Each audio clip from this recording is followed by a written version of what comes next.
कभी सोचा है कि एक किताब, सिर्फ एक किताब, एक पूरी की पूरी छिपी हुई दुनिया का दरवाजा खोल सकती है? आज हम कुछ ऐसा ही करने वाले हैं। नाग संस्कृति कोश नाम के एक बहुत ही खास ग्रंथ के जरिए हम नागों की उस अनदेखी दुनिया में झांकने जा रहे हैं। और देखिए, ये कोई ऐसी वैसी किताब नहीं है।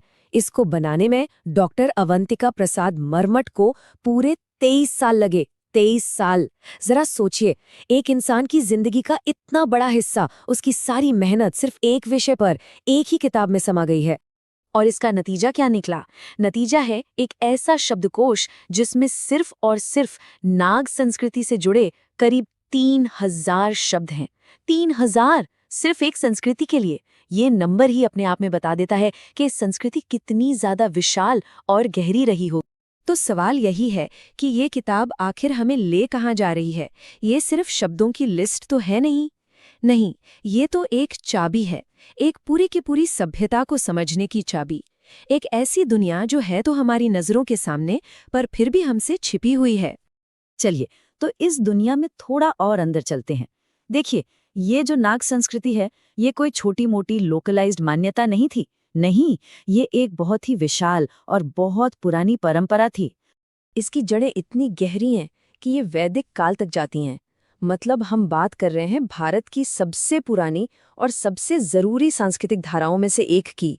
और मजे की बात यह है कि इसका असर सिर्फ हिंदू धर्म तक ही नहीं था, बौद्ध धर्म से भी इसका बहुत गहरा कनेक्शन रहा है। जैसे ये जो कहानी हम देख रहे हैं, इसमें नाग राजा मुचलिंद खुद भगवान बुद्ध को तूफान से बचा रहे हैं। ये दिखाता है कि इनका कितना सम्मान था।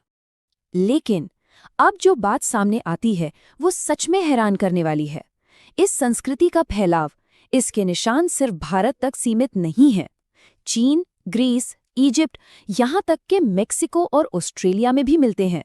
मतलब ये कोई लोकल परंपरा नहीं थी, ये एक ग्लोबल फिनोमिनन था। और ये हमें सोचने पर मजबूर करता है कि प्राचीन दुनिया आपस में कितनी जुड़ी हुई थी। तो अब सवाल आता है कि आखिर ये नाग हैं कौन? इस संस्कृति के लिए ये सिर्फ सांप नहीं है, बिल्कुल नहीं। ये देवता हैं और इससे भी बढ़कर ये पूर्वज हैं। और यहीं पर सोच का सबसे बड़ा फर्क आ जाता है। देखिए, आमतौर पर नाग को एक जानवर की तरह देखा जाता है ना? लेकिन नाग संस्कृति में उन्हें एक दिव्य प्राणी माना गया, एक शक्तिशाली देवता, और यहाँ तक कि अपना पूर्वज जिनसे उनका खुद का वंश आगे बढ़ा।